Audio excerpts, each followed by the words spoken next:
Bonjour à tous, bonjour à toutes, bienvenue dans Tailgate, le podcast 100% des équipes de The Playoff. On revient dans ce milieu de semaine. On avait fait la semaine dernière la course au wildcard AFC, on refait la course au wildcard en NFC. C'est d'ailleurs le dernier podcast du milieu de semaine de cette année 2025, puisque, on vous le disait lundi, nous allons faire le débriefing de la semaine 16 et de la semaine 17, comme d'habitude le mardi.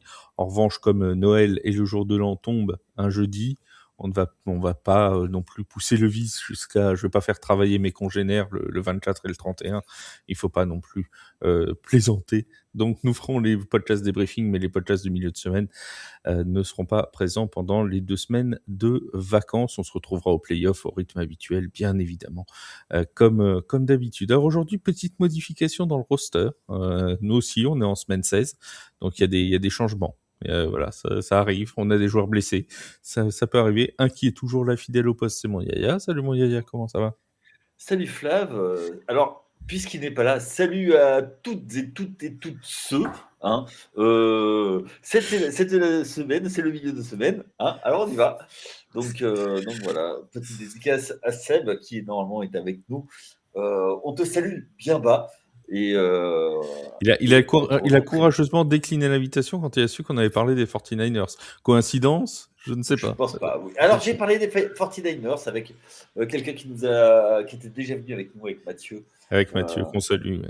Ouais, on salue bien bas. Voilà. Et Aussi. donc, on salue également donc Seb qui n'est pas avec nous, qui n'a pas pu être là, Vince qui n'est pas là le mercredi, mais ça vous en êtes habitué, hein, puisque c'est son cours d'orthophonie du mercredi soir. Il essaye d'apprendre à prononcer Ashton Genty. Pour l'instant, le mieux qu'on ait obtenu, c'est Alstom Gentry. Donc, bon, on va essayer de l'améliorer d'ici lundi prochain. Du coup, il est remplacé par du talent. Mon cher Bertrand. Salut mon Bertrand, comment ça va? Bonsoir Flav, bonsoir Yaya. Écoute, bonsoir à tous les auditeurs, ça va très très bien.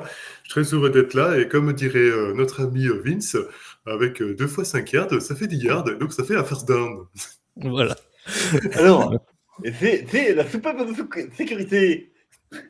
Voilà, J'essaierai de me mettre au niveau de la façon de prononcer les noms des joueurs, tu vois, avec un petit Queen Sean Juttekins, si tu veux. Yeah. Je pense qu'il appréciera à sa juste valeur ma petite imitation. En tout cas. Mais oui, bien évidemment. En tout cas, Vince, donc, qui, même quand il n'est pas dans le podcast, est là quand même. Et c'est ça qui est beau. Hein, Oui, mais il est toujours un peu avec nous quand même. Il plane au-dessus de nous, telle une entité céleste. Alors, je suis pas sûr qu'il arrive à dire ça, entité céleste. Mais enfin bref, on en reparlera plus tard. On va parler donc de la NFC, la course au wildcard en NFC. On va commencer par une question très simple qui va prendre 30 secondes, mon Yaya. Oui, j'écoute. L'AFC, la semaine dernière, on l'avait vu, c'était assez disparate. Il y en avait un peu de partout, en AFC Ouest, en AFC Est, en AFC Sud. Les wildcards pouvaient venir de partout. Là, on a un peu l'impression que ça va se concentrer que sur 2 divisions, dont on va parler plus longuement après. La question, elle est très simple. Est-ce que la NFC Sud et la NFC Est, c'est le titre ou rien? Oui. Alors, Complètement. Mais de toute façon, le titre est quasiment réglé à l'Est. C'est le premier back-to-back depuis quoi? il faudrait...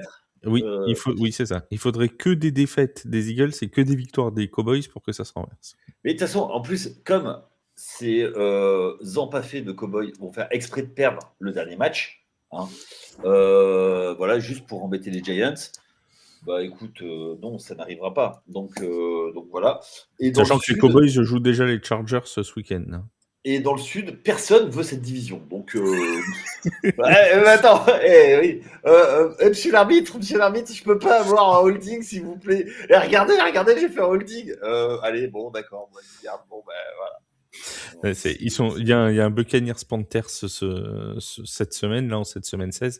Fichu de faire 0-0. Hein. C'est pas possible. On pourrait faire un match nul pour vraiment pas se départager. On va finir par requalifier les Saints. On va éliminer les 2 autres. On va aller repêcher les Saints. Voilà, ça leur apprendra à pas vouloir gagner la division. Non, moi je pense qu'on devrait mettre LSU alors, à la place. Enfin, c'est pas brillant cette année non plus, d'après ce que j'ai compris du côté des LSU. Donc bon, c'est pas fantastique non plus. D'ailleurs, les playoffs universitaires qui commencent incessamment sous peu, je crois que c'est le début de semaine prochaine, si je dis pas de bêtises. Peut-être même fin de cette semaine. Bref, ça commence bientôt. Mon Bertrand, même question. NFC Est, NFC Sud, le titre Aurélien? Ah oui, oui, bah là, je rejoins parfaitement Yaya là-dessus. Et de toute façon, quand on regarde le tableau de chaque division, victoire-défaite, ça saute aux yeux comme un coup de poing dans la figure, hein, de toute manière. Voilà, il n'y a pas grand-chose à rajouter, hein. C'est complètement disparate entre les 4 divisions. Effectivement, ces deux-là, au final, si tu ne fais pas ta bataille entre les 4 rivaux à chaque fois, NFCS, NFC Sud, entre eux, par rapport à leurs résultats, même, je dirais, entre rivaux directs pendant leur match également. Et si tu vas pas chercher quelques victoires à droite à gauche, malheureusement, surtout en FC Sud, tu passes à la trappe, tu vas pas aller te qualifier pour la suite. Ça, c'est certain, comme c'est parti là. Donc, on a ça qui est réglé. Juste, t'as dit Yaya que la NFCS tirait très certainement aux Eagles. Pour la NFC Sud, vous mettez qui, Panthers ou Buccaneers? Champion. Vas-y, Bertrand. Sachant il y a 2 duels encore Panthers-Buccaneers, hein, la semaine prochaine et la semaine 18. Ouais, je dirais pour l'expérience Buccaneers, pour la simple et bonne raison que Baker Mayfield s'est quand même géré, même s'il a été un petit peu blessé. Je pense qu'au fil des matchs et des semaines, ça va de plus en plus se stabiliser. Il y a retrouve Mike Evans. Voilà, Mike Evans, Chris Godwin, Emeka Egbuka, t'as quand même Bucky Irving, Rashad White, t'as quand même Tess Johnson. Enfin voilà, la coupe est pleine, n'en jetez pas. Donc il y a quand même du talent. Je pense que le petit couac face aux Falcons, bon, s'il ne se qualifie pas, ce sera justement le petit os en travers de la gorge qui va leur faire mal, pour justement en se disant mince, on a loupé le coche de notre titre de division aux dépens de Carolina. Mais si on prend vraiment sur les confrontations directes, à l'expérience, je pense que les Buccaneers ont plus de possibilités. Les Panthers, ils ont par la jeunesse cet élan avec Bryce Young qui se retrouve bien et qui arrive à trouver ses cibles entre Coker, Leggett et Macmillan. Mais j'ai l'impression qu'à un moment donné, ça risque de coincer. Et de toute façon, le juge de paix, ce sera ce fameux match, comme tu as dit, Buccaneers-Panthers qui va arriver. Là, celui-là, il va faire très mal tout de suite, celui qui va perdre. On a un vrai... En fait, les Panthers, j'ai l'impression qu'ils vivent et qu'ils meurent par leur inexpérience. C'est-à-dire que c'est une équipe qui est capable, de par cette fougue, un petit peu de rendre des matchs complètement fous. On se rappelle des Rams qui sont tombés sur le terrain des Panthers dans un match voilà, qui est parti dans tous les sens, mais aussi le manque d'expérience qui parfois les amène à rater des matchs qu'ils ne devraient pas rater. Et là, je pense aux 2 matchs notamment contre les Saints, où ils ont l'occasion la semaine dernière, en sachant que les Buccaneers ont perdu, de faire un gros pas vers le titre de division, et ils se manquent contre l'une des plus mauvaises équipes de la ligue. Donc forcément, c'est cette inexpérience qui peut les amener loin, mais qui peut aussi les faire chuter. Oui, mon Yaya, tu voulais dire un truc? Non, c'est que les Panthers me font penser à certaines équipes en sport qui sont menées et qui cravachent pour revenir à niveau et se reprennent Qui reprennent 20 points derrière dans la tête. Ouais, voilà. Ou même, tu vois, dans une course de vélo, tu sais, quand le peloton se rapproche, ça fait l'élastique, mais n'arrive jamais. C'est voilà, élastique, et puis ça finit par péter. L'élastique finit toujours par craquer. Oui, mon Bertrand? Mais sachant que l'élastique craque et ils reviennent, mais je trouve qu'il s'affirme quand même de plus en plus, et plus seulement on revient. Je trouve que c'est plus que sur des coups où, là, il commence à s'installer depuis 3-4 matchs une espèce de régularité dans le jeu. Et en fait, aussi, ce qu'il faut savoir, c'est que les 3 receveurs de Carolina sont les 3 receveurs, les squads de receveurs des plus grands joueurs qui y est receveur dans la ligue, en fait. Donc, ils peuvent jouer sur des jeux qui sont quand même où Bryce Young, malgré sa petite taille, justement, lève assez haut le ballon et ça lui permet d'avoir des cibles et des résultats qui sont beaucoup plus probants au final. Et c'est ça aussi qui commence à jouer, et une défense qui est beaucoup plus régulière aussi. En fait, Carolina devient une équipe moyenne avec vraiment des bons coups de temps en temps, mais bonne équipe moyenne. Mais Mais malheureusement, c'est ce que la moyenne va suffire pour se qualifier. Ça, c'est Et ça, c'est, pour un et peu c'est ça souci. tout le drame de cette NFC Sud, c'est que les équipes moyennes parfois arrivent à être championnes de division. C'est ça Ouais. qui est fabuleux quelque part, c'est que les Buccaneers Mais, oui, depuis mais 2 ans, ils n'étaient pas brillants non plus. Hein.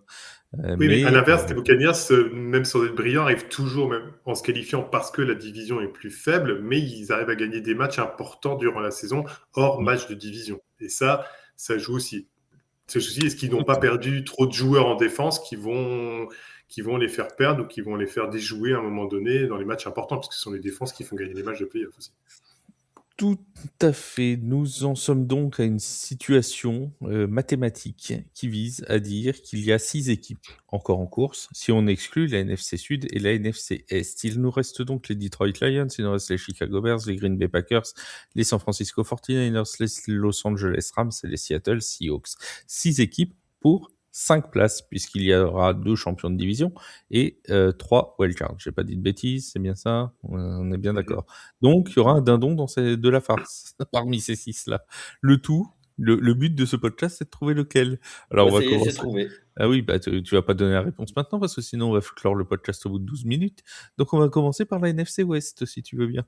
On va Oui. commencer par la NFC West, en parlant des Seahawks et des Rams qui s'affrontent, on le rappelle, dans le Thursday Night Football de cette semaine 16. Hein, ce sera le match de jeudi soir. Ce sera du côté de Seattle. Et alors, comme j'ai fait l'analyse Paris Sportif qui sortira jeudi matin, sur ce match, je peux même vous donner les conditions météo qui seront particulièrement mauvaises. Il y aura beaucoup de vent, il pleuvra sur Seattle dans la nuit de jeudi à vendredi.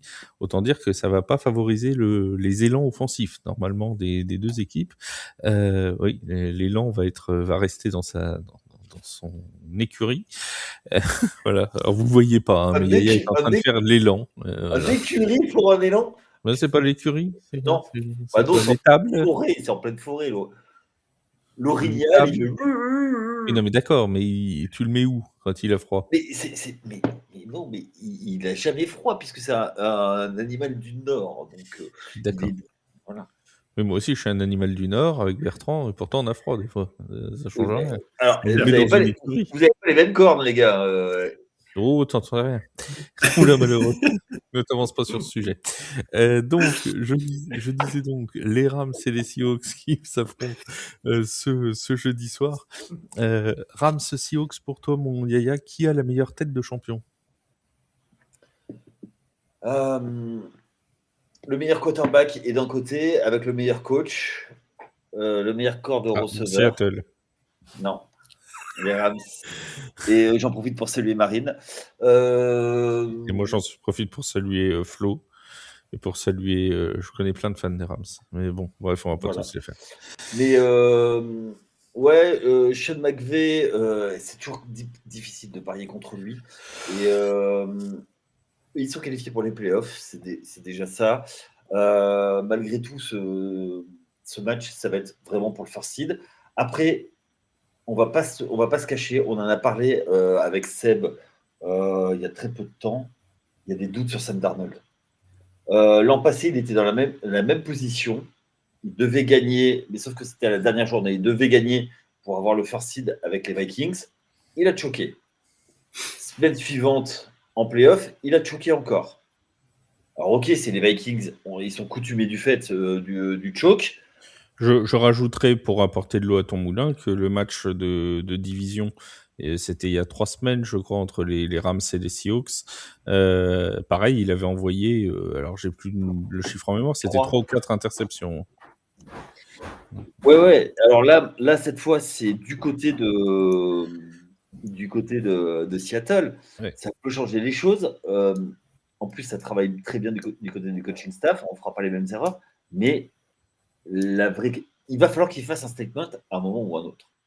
Et ou il le fait là, ou alors ça risque d'être compliqué pour la suite de sa carrière, où il restera un quarterback de système qui fera des très bonnes saisons régulières et les matchs qui comptent, mais ils ne seront plus là et il sera peut-être un Kirk Cousins 2.0. Donc un homme gentil.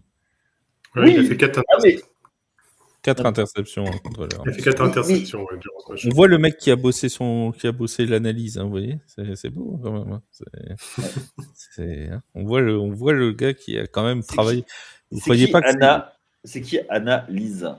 Je sais pas, mais vous croyez pas que tout ce qui est publié sur TPO sort du sabot d'un cheval, hein. Ça a été travaillé durement. Ni de la cuisse du Jupiter, c'est clair. Ça a été travaillé. Par contre, il a fait un petit 29 en complément, je laisse finir Yaya. Il a fait un 29 sur 44 également au niveau des passes complétées, et ça aussi, c'est pas folichon, quoi. Donc, il a un peu de mal sur les matchs qui comptent en règle générale. Oui. Alors là, la fin de calendrier pour les Seahawks, c'est donc réception des Rams, déplacement à Carolina, déplacement à San Francisco. Est-ce que on peut considérer, sachant qu'ils se qualifient en cas de victoire contre les Rams, s'ils sont qualifiés pour les playoffs? La règle est très simple. Autant dire même qu'en cas de victoire dans l'un de ces 3 matchs-là, ils seront qualifiés pour les playoffs. Mon cher Bertrand, est-ce que tu vois une possibilité selon laquelle les Seahawks choquent sur ces 3 matchs à la suite? Alors, sur les 3 matchs à la suite, c'est dur. Je pense même de se prononcer globalement en se disant c'est sûr et certain. Ce qui est certain, c'est que on en a parlé. Si on parle déjà du suivant, les Panthers sont une équipe difficile à appréhender maintenant pour la simple et bonne raison que on disait qu'ils étaient moyens, mais ils peuvent toujours, par leur organisation, et en plus ça se joue à Carolina. Donc ça aussi, ça se joue à l'extérieur, c'est un peu plus compliqué également. Il faut quand même traverser tout le pays. Globalement, ce sera plus difficile d'appréhender les Panthers maintenant dans leur état de forme. Et pour terminer, les 49ers, tout dépendra après des différents résultats des 49ers jusqu'à la fin, mais c'est pas non plus comment on appelle ça ? C'est pas non plus une balade dans la prairie toute tranquille. Donc, il n'y a qu'un match d'écart, hein. Excuse-moi Bertrand, il n'y a qu'un match d'écart entre les Niners. Ils peuvent inverser en dernière journée. Ça peut être un match qui fait basculer d'un côté ou de l'autre. Voilà. Et je pense que là, on est typiquement sur une trame où Sam Darnold se plante. Voilà. J'ai l'impression que mentalement, en fait, ce qui peut planter la franchise des Seahawks, c'est pas la franchise des Seahawks, c'est l'ensemble des escouades. C'est Sam Darnold, par son unique personnalité et son mental à appréhender les grands rendez-vous. Et malheureusement, il a démontré qu'il était plus un quarterback de saison régulière, de match du dimanche à 13h. Il y en a qui sont comme ça globalement, où en fait ils sont moins en vue. Et arrête avec ton cœur Cousins. Attends, excuse-moi Bertrand. Arrête avec ton cœur Cousins. La semaine dernière, il remonte un déficit de 14 points en prime time. Mais il a gagné 3 matchs dans toute sa carrière. Il a gagné 3 matchs dans toute sa carrière en prime time. Pas de le coquillard. Tu es en train de me prendre un exemple alors qu'il y a eu un contre-exemple il n'y a pas plus tard que ça. Mais un contre-exemple. Mais non, mais c'est pas une exception qui confirme toute la règle. Il est nul. Non, il faut bien prendre une chose. Moi, je pars du principe qu'il y a une grosse part de chance et de tournant dans le match qui n'est pas du co-quarterback. À un moment donné, les momentum du match qui font que ça change et que tu perds, et que puis ça se perd à tellement peu de choses, à un field goal dans les dernières secondes, à une gestion de l'horloge qui vient. Alors oui, le quarterback est en première ligne de mire, lui, c'est lui qui mène le tempo et c'est lui qui donne la feuille de route de son équipe. On est tous d'accord là-dessus. Simplement, il y a quand même une tendance qui se montre, et je dirais même si on fait une analyse faciès du joueur, Sam Darnold, on a vraiment l'impression que c'est le joueur qui réussit bien à 13h, comme je disais, le dimanche. Il y en a qui réussissent très bien dans ces matchs-là. Il aime peut-être Walker Texas Ranger. Voilà, c'est ça.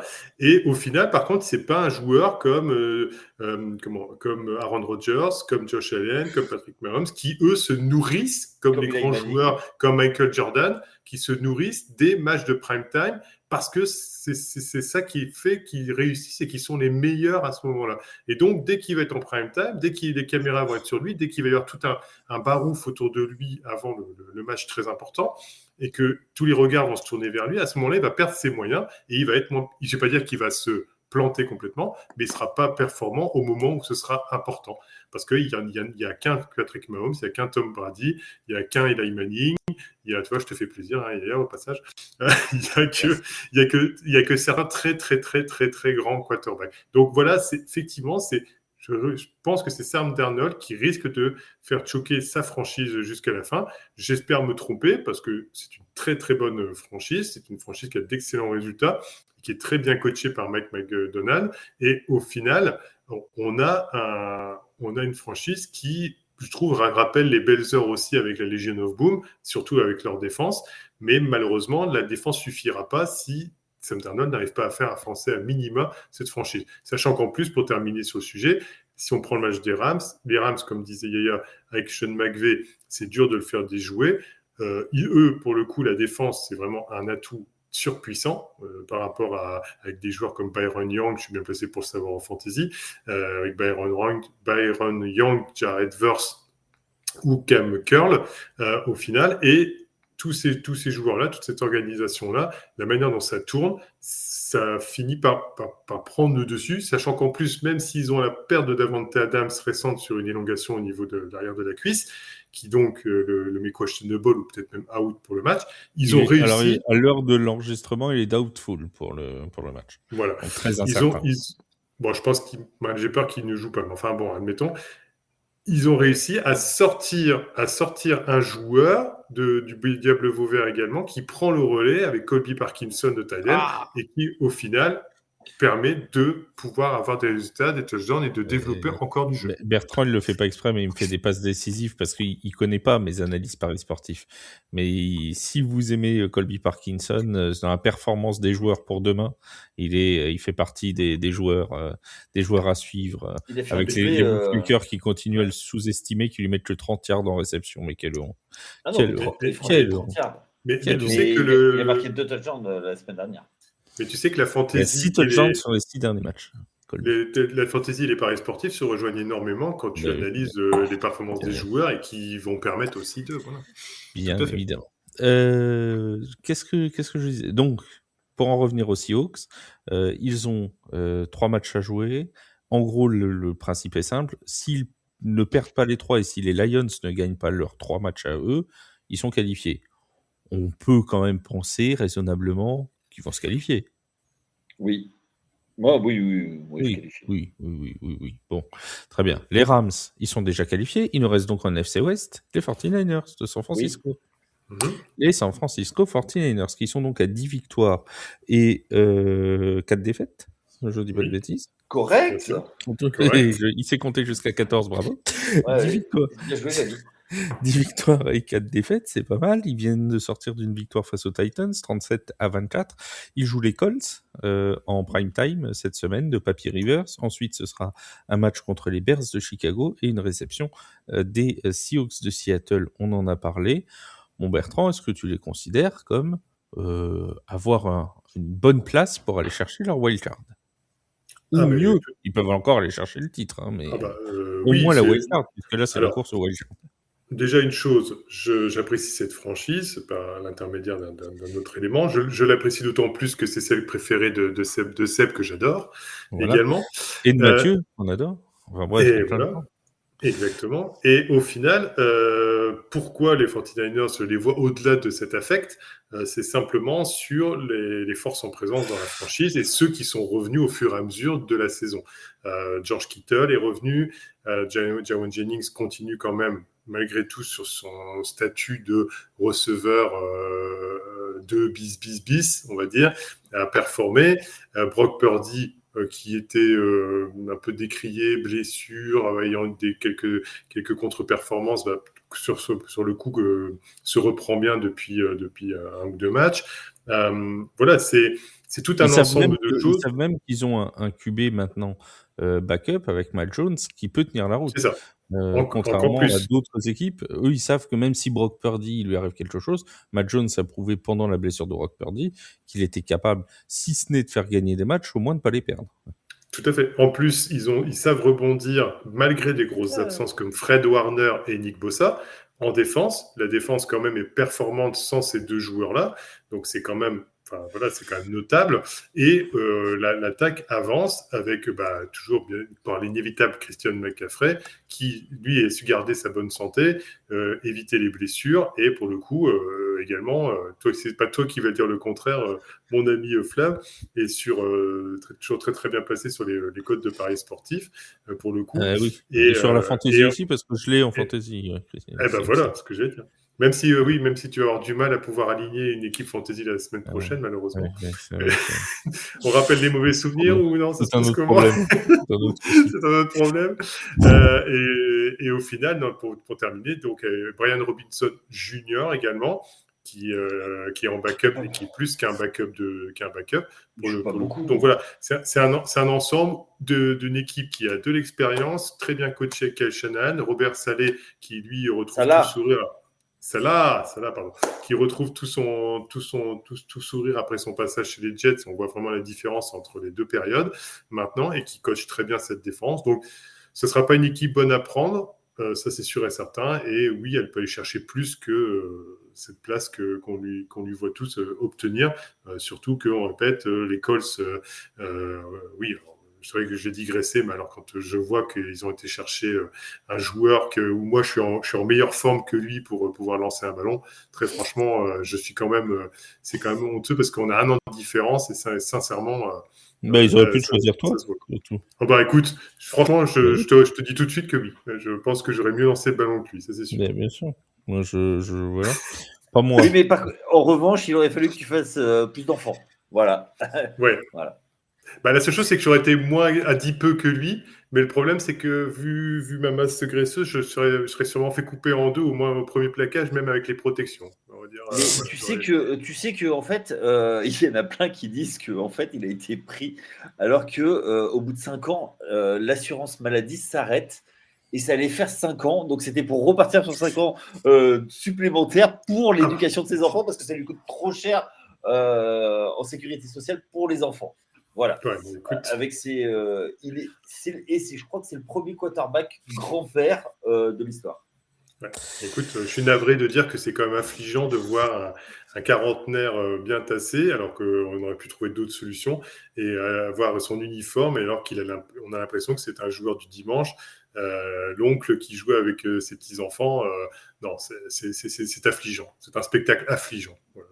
Alors que Albany a lancé 4 touchdowns. Mais Seb a une théorie comme quoi les 49ers vont se planter contre Papi Rivers ce lundi. Mais non, c'est juste parce qu'il est superstitieux. Ouais, c'est ça. Ouais. Voilà. Exactement. Alors là, je rejoins Yaya parfaitement. Après, blague mise à part, ils ont quand même pas été loin, les Colts, de taper les Seahawks la semaine dernière. Hein, donc, non, mais est-ce que tu te rends compte quand même, Flav, que les Seahawks, force de la ligue, une des meilleures équipes, ils ont dû batailler. Ils n'ont jamais réussi à mettre la pression et à faire en sorte de le mettre, de sortir de sa poche, etc. Et ils ont bataillé jusqu'au bout pour gagner ce match face à ce quarterback-là. Mais c'est quand même honteux. Non, mais c'est pas. Enfin, les gars, on a quand même tous fait du sport à plus ou moins. Moi, pas beaucoup, non. Ouais, mais les matchs où tu es extrêmement favori face à une équipe qui est complètement diminuée, tu as toujours un truc. Il y a l'inconscient, oui, bien sûr. C'est toujours plus compliqué. Donc, et là, en plus, bien sûr. tu switches parce que depuis quasiment la mi-saison, à part quand ils avaient. T'étais quasiment. Quasiment pour côté de Seattle, t'étais quasiment pas attendu. C'est maintenant qu'ils sont un peu sortis du bois, qu'ils sont exposés, et maintenant il faut switcher. Et face à une équipe qui n'a rien à perdre. Ce qui était déjà justement les Colts, pour Seattle, les Colts c'était déjà les prémices déjà du fait d'être déjà plus sur le devant de la scène. Donc ça prouve bien que les Seahawks seront capables, peut-être même certainement, de choquer leur fin de saison. Oui, mais dans les 3 matchs qui restent, c'est pas dit qu'ils soient favoris à chaque fois. Contre les Rams, ils sont pas favoris. Contre les Panthers, moi je suis pas d'accord. Comme favoris. Et contre les Niners, non, mais il y a les bookmakers et il y a la réalité du terrain. Les bookmakers, c'est une chose. Mais pour moi, les Rams, normalement, sont prévus en début de saison pour être au-dessus quand même, les gars. Surtout au début de cette saison-là. Les Seahawks, ça fait 2 ans qu'on les sous-estime. Ça fait 2 ans que tout le monde les sous-estime. Et nous, les premiers, quand on fait notre vidéo de rentrée, là, ça devient un peu du sérieux. L'année dernière, il ne faut pas oublier que Seattle, Bon, ok, ils avaient Geno Smith, ils ont choqué. Ben, cette année, c'est pour ça qu'ils ont pris Sam Darnold. On va voir ce que ça va donner. Ils vont se qualifier pour les playoffs. Ça, c'est sûr qu'ils se qualifient pour les playoffs. Après, maintenant qu'ils sont quasiment qualifiés pour les playoffs, c'est est-ce qu'on va aller chercher le first seed ou pas? Moi, j'étais pas sûr. Los Angeles est totalement au-dessus de Seattle. Pour moi, c'était kiff-kiff. Non, mais Au début, selon mon avis à moi, c'était kiff-kiff bourré. Mon avis à moi. En début de saison. En début de saison. Mais attends, ils ont viré DK Metcalf, Tyler Lockett. Tout le monde se dit, mais Geno qu'est-ce qu'il Smith. Oui. Oui, mais alors ça, c'est une addition par soustraction. Bah non, mais bon, tu changes quand même toute l'attaque, tu vois. Oui. Tu changes les receveurs, tu changes le QB. Franchement, je voyais pas Après, les Seahawks au niveau des Rams ou au niveau des 49ers. Après, il faut dire ce qui est. JSN, ah bah oui. il fait une saison de malade. Moi, je voyais 55-45 pour les Rams, donc je te dis, je les mettais au même niveau. Pourquoi ? Parce que je voyais en McDonald un coach qui savait bien amener les choses et qui avait déjà su faire en sorte que sa défense soit performante. Donc voilà pourquoi je ne les mettais pas si loin que ça. Donc je ne m'étais pas trompé au final. J'aurais dû l'annoncer au moins, ça aurait été un statement. Bah oui, ça aurait été mieux que les 7 victoires des Giants. Oui, c'est sûr. Bah écoute, oui, malheureusement, on ne peut pas avoir le nez fin partout, mais globalement... mais pour le coup, franchement, j'y croyais quand même pour Seattle. Pour les 49ers. Pour les Giants, j'y croyais, du coup, tu m'avais convaincu, moi. Ouais, mais écoute. Il a mis sa maison sur les 7 victoires, du coup, il se retrouve à Noël sans maison. Voilà. Ouais, c'est ça. Mon cher Yaya, les 49ers, du coup, qualifiés aussi ? Oui, ils ont déjà 10 victoires. Avec 11, je pense que t'es qualifié. Ils peuvent en prendre une sur les 3. Et ça peut être beaucoup plus rapide qu'on ne le pense. Ouais, alors, je crois pas qu'ils puissent... Attends, je vérifie, mais je crois pas qu'ils puissent se qualifier dès cette semaine-là. Non, mais ça va jouer... je pense qu'avec 11 victoires, tu es qualifié. Si, j'ai dit une bêtise, ils peuvent. Ils se qualifient en play-off s'ils gagnent, ou si Détroit perd, ou si San Francisco fait match nul et Détroit fait match nul. Donc avec une victoire contre les Colts, ils seront en play-off. Donc comme ça... J'ai pas regardé Détroit. Moi, j'ai les playoffs. Détroit, ils jouent contre... attends, je vais te sortir ça tout de suite. Contre une des deux contre une des deux autres. Ils jouent contre Steelers Vikings. C'est ça, c'est contre les Steelers, ouais. C'est les Steelers. Et les Steelers ont besoin de gagner, donc tu vois... Donc, de toute façon, s'il y a défaite de Détroit, ça qualifie automatiquement les Seahawks et les 49ers. Même s'ils perdent eux aussi. Et Green Bay non, pas tout le monde ne sera pas qualifié non plus si Détroit perd, mais okay. Non, parce que oui, c'est leur match. Détroit, Green Bay, il y a le match nul qui... Non, mais d'ailleurs, on va passer à la NFC Nord d'ailleurs. Oui. Oui, il y a 3 équipes qui peuvent être à plus de 11 victoires quand même. Ouais. Dans la division. Donc on peut dire que les Cardinals, ils servent à rien, ils font... Voilà, ça leur fera plaisir à nos amis fans des Cardinals. On salue Freeman et on salue tous les fans des Cardinals qu'on connaît. Les Chicago Bears, 10-4 du côté de la NFC Nord. Parce que là, on est d'accord que selon vous, Seahawks, Rams, s'ils sont déjà qualifiés, Seahawks et 49ers seront qualifiés. Donc, autant dire qu'il ne nous reste plus que 2 places à attribuer pour 3 équipes de NFC Nord. Sachant qu'il y a un champion. Il y a un champion. On est bon dans le pont, tout à fait. Mais le champion, il n'est pas déterminé. Donc, voilà. Il y a 2 places à prendre pour 3 équipes. Bon. Oui. Les Bears de Chicago qui vont donc affronter les Packers de Green Bay. C'est l'un des gros matchs de cette semaine 16 aussi en NFL. Les Bears de Chicago qui ont repris la semaine dernière la tête de cette division NFC Nord.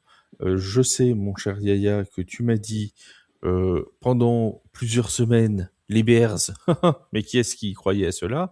Est-ce que tu y crois maintenant à ces Bears ? Est-ce que tu les vois possiblement aller en play-off ? Alors, aller en play-off, oui. Gagner la division. Non. Eh ben non, je n'y crois pas. Eh ben non. Mais le problème, c'est que leur adversaire principal a un match nul qui va les handicaper. Donc, le match va compter double pour moi ce week-end. Déjà, c'est un match de division. Ça va être un match âpre. C'est du côté de Chicago. On sait que Green Bay a l'habitude de venir gagner à Chicago. Est-ce que Chicago ne va pas avoir le complexe? Parce que, en fait, si tu veux, pour moi, dans mon esprit, là, Chicago doit marquer de son empreinte et doit aller chercher le titre. De sa patte. Voilà, de sa patte de l'ours. Tout à fait. Exactement. Et ils doivent absolument montrer qu'ils peuvent gagner. Et ça, je ne sais pas si ils ont encore, si c'est encore cette possibilité. S'ils savent aller chercher le titre. Moi, c'est la seule chose. Est-ce que c'est dans leur ADN? Alors, ADN récent, non. ADN de franchise, oui. Caleb Williams va être soutenu par un jeu de course. Ça, ils ont de quoi faire niveau jeu de course. Oui, ça, c'est voilà, pour moi, c'est ça en fait le truc. Et après, excuse-moi, Bertrand. Non, vas-y. Il y a juste une chose, c'est qu'il y a eu une grosse tuile du côté des Packers. C'est la blessure de Micah Parsons. Et ça, malgré tout, ça risque de faire très très mal pour la suite. Ils peuvent quand même aller chercher la division, mais compliqué de voir. En fait, ce que moi je vois par rapport aux Bears, et c'est peut-être pour ça que je vais me prononcer, même si bien sûr on n'est pas la boule de cristal et on n'a aucune certitude, mais je vois bien les Bears quand même champions de division. Pourquoi ? Parce que déjà, à part le faux pas face aux Packers récemment, ça fait 1, 2, 3, 4, 5 victoires. Il y a eu un faux pas aussi aux Ravens, puis après c'était victoire. Et avec ce mojo, entre guillemets, de je gagne tout juste. Et on sait que ces équipes qui gagnent tout juste durant la saison, qui ont la pièce qui tombe du bon côté, hein, vous en avez déjà parlé plusieurs fois durant différents podcasts, à un moment donné, ça joue également sur le moral de l'équipe, sur l'ambiance du vestiaire et sur la confiance que peuvent prendre les joueurs en disant maintenant on aborde le match et on peut le gagner. Et puis eux, ils sont peut-être plus dans l'optimisme de se dire pas la peur de se qualifier, mais le fait d'être content de se qualifier au final. Et je pense aussi que Ben Johnson a réussi à inculquer cette victoire, cet élément de la gagne. Voilà un coordinateur offensif qui lui a su réussir à s'adapter au head coaching entre guillemets. Peu ont réussi ou peu y arrivent en final, et il arrive à insuffler cet élan-là. Le problème, il y a aussi c'est Rome Odunze parce que il est sur une blessure et à chaque fois on dit il est possible qu'il revienne et il ne revient pas à chaque fois, et ça reste quand même la solution numéro 1 de l'équipe. Donc, si je reprends juste sur la fin, pour moi, l'absence de Micah Parsons par rapport aux Green Bay Packers aura son incidence parce qu'il avait une très forte influence dans le jeu défensif plus. Mais je pense que les Bears auront moyen de s'en sortir durant leur match, même si les Packers adorent aller leur faire mal au Soldier Field. Et après, ils ont toutes leurs chances aussi face aux 49ers et aux Lions. Sans certitude, ils peuvent très bien perdre aussi, vu que les équipes en face sont quand même des contenders aussi pour des playoffs également. Donc, voilà, mis tout bout à bout, c'est pour ça, vraiment sur le mojo de leur saison, plus Ben Johnson qui coach très bien cette équipe, c'est pour ça que je les vois vraiment passer titre des divisions. Alors moi, il y a juste une petite chose, le saviez-tu? Les Bears en division sont à 1 et 3. Les Lions en division sont à 1 et 3. Et les Packers sont à 4 victoires, 0 défaite. Et oui, ça joue aussi. C'est vrai que je n'avais pas analysé sur ce coup-là, mais effectivement. Et les Bears... Oui, vas-y. Alors ça va être compliqué de faire le sweep, de tout gagner, mais s'ils sweep la division... ils repassent devant et ils auront tiebreaker et tout. Mais moi, ce qui me fait peur, en fait, j'ai l'impression que le Bears Packers de cette semaine 16, c'est pour moi le vrai season changer de ces Bears. S'ils se ratent là, je ne sais pas pourquoi, mais derrière, tu vas quand même prendre San Francisco et Détroit dans un possible match coup près. J'ai peur. C'est vraiment le match qui arrive. J'ai vraiment peur pour eux. Je serais eux, je me qualifierais des week-ends. Mais bon, je pense que sans être eux, ils ont la volonté de se qualifier des week-ends. Mais petite question historique, à quand date le dernier titre de division des Chicago Bears? En 415. Oh, c'est pas très vieux, hein. C'est pas très vieux. Non, c'était.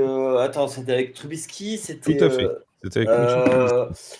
C'était en 2019. 2018, saison 2018. Ah oui, mais Bravo. tu vois, voilà. Et ils perdent en playoff 2019 contre les Eagles avec ce fameux field goal, vous vous rappelez, de Cody Parkey qui tape le poteau, alors qu'il a un field goal pour la gagne, ils perdent 16-15 et le field goal est effleuré par les Eagles et je sais pas si ça non, ça tape qu'un seul poteau et ça va taper le poteau alors que tout le monde au Soldier Field le voyait dedans. D'ailleurs, Je me Cody souviens Parkey, bien, je me souviens bien. voilà, qui je sais même pas s'il a retrouvé un poste depuis. Mais... Non. Juste une petite chose, les Lions avaient battu les Bears en week 2, 52-21. Ah oui, non mais oui. Non, mais Donc, c'est pour ça que j'ai très peur pour les Bears en cas de défaite là. Et c'est vrai que moi je suis très optimiste, mais c'est pour ça que c'est bien qu'on puisse discuter et débattre dessus. Mais c'est vrai que les matchs de division sont toujours des matchs très particuliers. Les équipes se connaissent très très bien, les franchises. Et même si les Detroit Lions, par exemple, peuvent très bien aller perdre le suivant et ainsi de suite, et ben, ils peuvent arriver parce que c'est un rival de division avec le couteau dans les dents et de se dire on leur met une pile parce qu'on les connaît bien, on sait comment ils jouent et puis ça pourrait passer, quoi. Et puis possiblement, encore une fois, ce match de semaine 18 entre les Bears et les Lions peut être un match où, à la vie, à la mort, ça peut être un vrai premier tour de playoff entre deux équipes qui jouent leur survie, comme on a eu l'an dernier, je crois que c'était l'an dernier, qu'il y avait c'était pas Rams Seahawks en dernière journée, qui, pareil, décidait des playoffs aussi. il y en a un autre, oui, tout à fait. Je vois ce que... Il y en avait un où les Seahawks du coup perdent et sont les premiers non qualifiés à cause du tiebreaker, etc. Il me semble que c'était Rams Seahawks l'an dernier. Voilà, ça peut être ce genre de match qui est placé en plus en prime time du dimanche soir, où tu joues le dernier spot en playoff sur ce match-là, quoi. Oui, complètement. Et puis, celui qui, en fait, si les Bears ne sont pas là, ils tombent quasiment au 7e spot pour retomber sur les Packers. Oui. Donc, si tu veux, ça fait beaucoup. Ouais. En tout cas, ils ont et limite, je sais pas ce que vous en pensez, mais c'est pas méchant contre Green Bay, hein, ce que je veux dire, mais peut-être que pour les Bears, c'est plus accessible de jouer les Packers que de jouer les Lions dans la philosophie de jeu, tu vois. Les Packers, le Packers Bears, même si historiquement les Packers dominent nettement les Bears ces derniers temps, le Packers Bears, ça peut s'enfermer dans un match assez défensif qui peut jouer à pas grand chose. Les Lions, avec leur attaque, ils sont capables de faire exploser une défense s'ils sont bien. En gros, s'ils sont bien lunés. Et les 52 points pris en week 2 le prouvent. En plus, il y a le passif Ben Johnson. Ouais, mais il y a juste un truc, c'est qu'en fait, du côté de Détroit, on a surfé beaucoup sur le cahier de jeu avant de Ben Johnson, sur la philosophie. C'est des joueurs qui typés Ben Johnson, qui sait exactement comment faire. Je pense qu'il sait aussi comment s'arrêter. Ouais, visiblement, au premier match, il n'a pas réussi à les arrêter, quoi. Oui, mais c'était le deuxième match de la saison. Ils n'étaient pas lancés. Ils étaient à 0-2, je te rappelle. Hein. Oui, bien sûr. Et après, derrière, ils ont commencé à trouver leur rythme. Après, en playoff, c'est un autre contexte. Et ce serait la 3e fois qu'ils joueraient une équipe de la division. Compliqué. Et voilà. Je pense que malgré tout, je pense que le dernier match de la saison face aux Lions, après, ça va dépendre surtout de qu'est-ce qu'auront fait les Lions. Parce que les Lions, s'ils perdent un match, c'est fini. Ah oui. Et dans ce cas-là, ouais, vas-y. Juste, excuse-moi, c'est d'ailleurs, là, on voit bien que il y a un peu de désorganisation du fait du départ de Ben Johnson chez les Lions. C'est beaucoup moins fluide et il y a eu des périodes, mais on sent que c'était moins dominant. Et je pense que ça a fait quand même beaucoup de mal dans l'organisation l'organisation du jeu. Dan Campbell saura toujours faire les résultats, même s'il n'y a plus ses coordinateurs. Si, pour le coup, ça joue également. Donc, parce que ils ont quand même des coups de moins bien et je les trouve beaucoup moins dominants sur certains matchs. Alors, oui, il y a toujours le talent qui est là, mais je pense qu'il y a cette variété du jeu que Ben Johnson pouvait mettre et qu'il y a beaucoup moins maintenant chez les Lions, même s'il y a toujours des résultats. C'est sûr que quand tu as Jahmyr Gibbs qui pose ses jalons au sol durant tout le match, évidemment, ça aide puisque tu imposes le jeu au sol. Donc, tu peux aussi imposer ton jeu à la passe autour. Mais la variété des jeux, je trouve qu'elle est beaucoup moins présente depuis le départ de Ben Johnson. Non, mais on est d'accord. Moi, je crois que tu parlais de Dan Campbell, il arrivera toujours à avoir des résultats. Moi, je suis pas aussi certain. Moi, non, c'est ce que les gens disaient. Bertrand disait, les gens disaient. Oui, c'est ce que les gens disaient. Voilà. Alors, pour moi, le départ des deux cordeaux, avec Aaron Glenn qui est parti du côté des Jets, c'est très compliqué. Quand tu as les deux qui partent en même temps, c'est extrêmement compliqué. On sait que Dan Campbell est plus meneur d'hommes que tacticien. Oui, il prend il fait des quatrièmes tentatives dans sa zone, enfin, dans sa end zone même. Ouais. Ok, super. Il est. Par contre, on ne critique pas trop Dan Campbell, s'il vous plaît. C'est un ancien des Saints. Oui, mais super. Il fait partie du clan aussi, tant qu'il y est. Oui. Mais pour moi, si tu veux. Quand on voit ce qui est fait maintenant à Chicago en attaque, avec les appels de jeu, les jeux un peu truqués, tout ça, bah, tu vois que ça manque le génie offensif de Ben Johnson. Et ce qu'il fait là-bas. Après, la défense est un peu montée. Attention, cette année, il y a eu beaucoup de victoires avec des comebacks. C'est souvent dû à une dynamique que tu as réussi à mettre. Attention, au bout d'un moment. Ouais, si tu veux, oui, je comprends. Et tu es dans un Worlds Apart ou quoi? Oui, tout à fait. Il a une setlist 1995 qui met un coup de temps en temps. C'est ça. Plaisir. Oui. Mais surtout, ce que vous, les auditeurs, vous ne voyez pas, c'est en train de. C'était qu'il avait la chemise ouverte. Exactement. La chemise à paillettes et tout. C'est ça. Mais tu vois, et en fait, un peu plus, et Flav a loupé sa vocation. Il voulait faire partie de Alliage. Non, je voulais être un des To Be Free et puis maintenant je finis To Be Frites, tu vois. C'est ça le truc. Alors, je suis venu avec Toby le chien, tu m'as pas ouvert. Voilà. Bref, nous égarons, je crois, un petit peu. Alors, Jean-Paul Rouve est de chez toi, hein, c'est pour ça. Les Bears de Chicago, donc, c'est vu. Les Packers de Green Bay, juste rapidement, parce qu'on a fait grosso modo les Bears et les Lions ensemble, donc on va faire les Packers. Les Packers, il en reste donc Chicago à jouer à l'extérieur, Baltimore à domicile et Minnesota à l'extérieur. La vie sans Micah Parsons, ça va quand même être un peu compliqué, non, Bertrand ? Ça va être énormément compliqué parce qu'on est sur une équipe qui développe un jeu très très varié au niveau des receveurs. D'ailleurs, tous les snaps et les cibles se perdent un peu entre tous les receveurs. Watson, qui avait repris son numéro 1, s'est blessé à l'épaule et au final, normalement, la blessure ne serait pas si grave. Il devrait revenir, je pense, déjà pour le prochain match. Donc, mais est-ce qu'il sera à 100%? Ça, c'est déjà plus compliqué. Alors, ce qui n'empêche pas que le jeu à la passe est très bien, se coordonne très bien malgré toutes ces cibles. Mais comme tu l'as bien dit sur le dernier podcast, là, à un moment donné, c'était incompréhensible de voir qu'il y a eu un abandon du jeu au sol avec Josh Jacobs.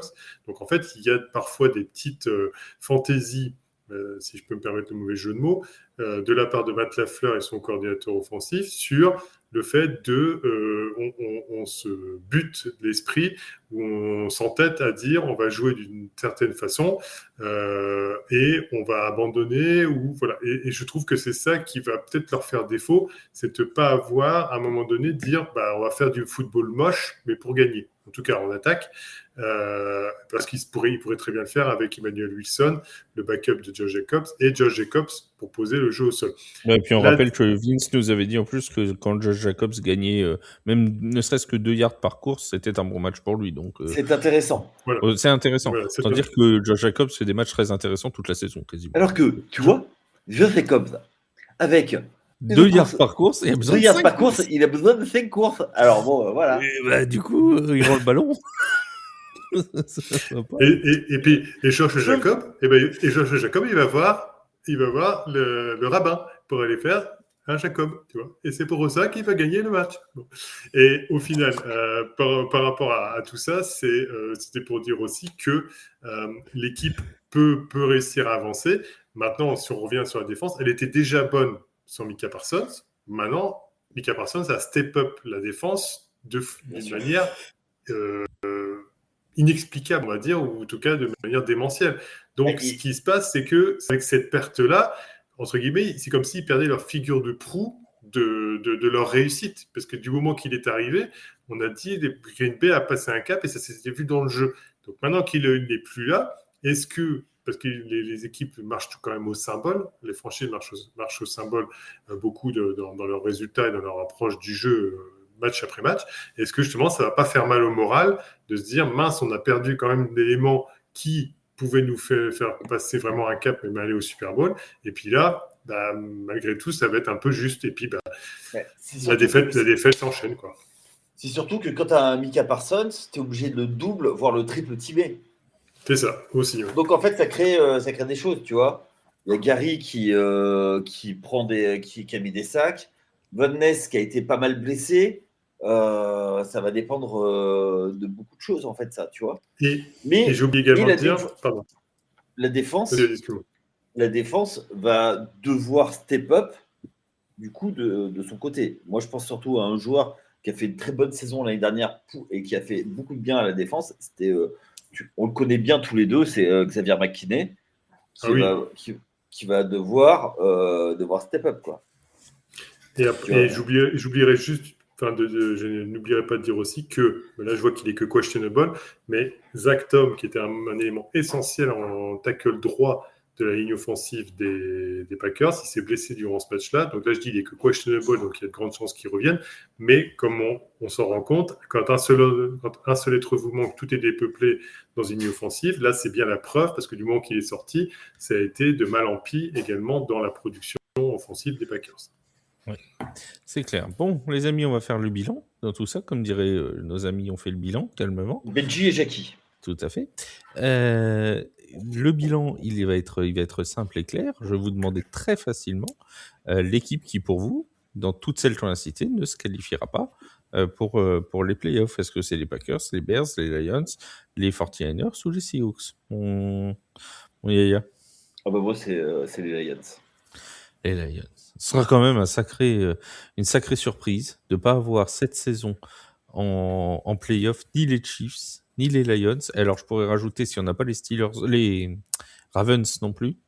Imaginons, pas de Ravens, pas de Lions, pas de Bengals, pas de Chiefs. Non, mais les Bengals. J'ai mis une franchise de l'Ohio au milieu juste pour l'énerver. Comment ça marche tout de suite? Et pourquoi tu balances un petit poisson et hop, il pêche tout. C'est drôle. Tu veux pas mettre aussi la plus ancienne de toutes les franchises, les Arizona Cardinals? Non. Alors, vas-y, mon Yaya, sois de bonne foi. Une fois dans la saison, c'est bientôt Noël, on peut toujours croire au miracle. Est-ce que en début de saison, tu mettais les Bengals en playoff ou pas? Non. Non. Mais non, ils n'ont pas de défense. Mais attends, tu sais quoi? J'ai jamais vu quelqu'un d'aussi généreux. Non. Mais tu sais très bien que... Et regarde, le premier match qu'ils gagnent contre les Browns, c'est capillotracté. Voilà, c'est tout. Si tu mets pas une bran-bran aux Browns, alors que t'es les Bengals, t'as une attaque surpuissante, tout doit carburer à fond. Ouais, mais c'est le premier match. C'est le premier match. Oui. Écoute, tout à l'heure, tu me disais c'est le deuxième match des Ils avaient changé de coach. Là, il n'y avait rien qui avait changé aux Bengals. Ils n'ont pas besoin de se lancer, eux. Bah non. Mais quelle mauvaise foi. Mais il n'y a pas de mauvaise foi à avoir. Ils avaient tout la même année. On savait depuis le début de saison. Et voilà. Tu sais quoi, les gars, ils refusent de re-signer Trey Hendrickson. Ils ne s'entraînent pas de l'été. Mais tu crois qu'ils vont gagner? Non, mais sérieux, il faut arrêter un peu. Là, vraiment, j'ai juste une chose à vous dire. Quelle indignité. Et moi, j'ai une chose à te dire, mais où vas-tu trouver toute cette énergie? Ah, ben ça, oui. C'est ça la vraie question. Mon Bertrand, même question. Lions, San Francisco, Bears, je te sers quoi en éliminé? Alors, pour moi, ça va se jouer entre Packers et Lions. Et parce que Benjamin, ferme j'aime tes pas faire. oreilles. Parce que j'aime pas. Parce que Pourquoi Packers et pas? Lions. Et comme j'aime pas faire la même chose que Yaya, où ça paraît que ce soit les Lions, moi je vais prendre des Packers pour deux choses, parce que je me remets justement sur les calendriers. Je vois en fait où globalement, pour faire vite, les Lions sont assez à l'aise chez eux malgré tout au niveau de la façon de jouer. Jared Goff n'est toujours aussi à l'aise chez lui quand il joue dans le dôme. Il joue le dôme face aux Steelers. Globalement, les Steelers doivent jouer on est bien d'accord. Mais je les sens capables de gagner quand même ce match-là dans un match. Lions-Vikings, on reste dans un dôme. Les Vikings, c'est fermé. Donc, Jared Goff peut toujours bien s'en sortir. Et c'est un match qui, là, pour le coup, ça peut partir dans n'importe quel sens et les Vikings peuvent autant te choquer que réussir. Donc là, ils peuvent gagner. Alors que du côté des Packers, ce que je vois également, c'est que j'ai peur que la blessure de Micah Parsons ait donné vraiment ce coup moral qui va leur faire mal face aux Bears. Donc je pense que je les vois bien perdre face aux Bears. Et après, il va falloir se faner quand même les Ravens qui savent jouer autant dehors que les Packers. Donc c'est pas parce qu'il va faire froid ou autre. Donc ça pour le coup. Et c'est pareil, les Ravens sont quand même envie sur la fin de saison, surtout s'ils gagnent leur prochain match, d'essayer de se qualifier également. Voilà, donc pour moi, malheureusement, je pense que les Packers peuvent aller dans une spirale un peu négative et que leur match nul également leur fasse mal à un moment donné, comme on en a parlé également, qui traînent ça comme un boulet et que ce boulet leur fasse passer les playoffs sous le nez. Alors, pour info, actuellement, les Packers ont 90% de chances de se qualifier. S'ils perdent contre Chicago, il leur restera 82% théorique de chances de se qualifier. Tiens, je vais faire un petit coup d'œil rapide. Si jamais les Bears perdent contre... Parce que moi, je vous ai dit que pour moi, c'était le game changer de cette saison. Pour l'instant, ils ont 84%. S'ils battent les Packers, ils auront 97% de chances de se qualifier. S'ils perdent contre les Packers, ils auront 66% de chances de se qualifier. Donc, voilà, alors, évidemment, je vais contre les pourcentages, mais c'est parce que je sais aussi qu'en NFL, tout peut arriver et qu'on n'aurait rien de surprenant à ce que ça arrive. Bien sûr, tout peut arriver tant que tant que les équipes ne sont pas pleinement qualifiées. Tout est encore possible, bien évidemment. Alors, on va faire le déroulé quand même. Vous rappelez les matchs de cette semaine 16 qui s'annonce. Et Dieu sait si elle est intéressante, cette semaine 16. C'est peut-être la semaine la plus intéressante, je ne sais pas, mais l'une des semaines qui sera décisive pour les playoffs. Et alors attention, c'est une petite vicissitude. Il y a non seulement des matchs, le match de jeudi soir, mais il y a des matchs samedi aussi. Eh oui. Alors, dans la nuit de jeudi à vendredi, le premier match, ce sera entre les Seahawks et les Rams. On en a parlé dans cette émission. Un match à vraiment ne pas manquer. Le Thursday Night Football Seahawks-Rams, ça promet énormément. Samedi à 23h, les Commanders accueillent les Eagles de Philadelphie. Et dans la nuit de samedi à dimanche à 2h20, les Bears accueillent les Packers de Green Bay. Là aussi, un match décisif en NFC Nord. À 19h, dans la journée de dimanche, les Saints reçoivent les Jets. Ça, c'est évidemment le match qu'il faut cocher sur votre calendrier. Bien évidemment, ne manquez pas le Saints-Jets. Ça promet énormément. Alors en plus, il y a des blessés des deux côtés. Ça va être... Je ne sais pas à quel sein me sponsorisé par Prozac? Ah, je sais pas, mais avec Musashi, je sens qu'on va passer une bonne soirée dans le Discord. Voilà, c'est déjà ça qui va être bien.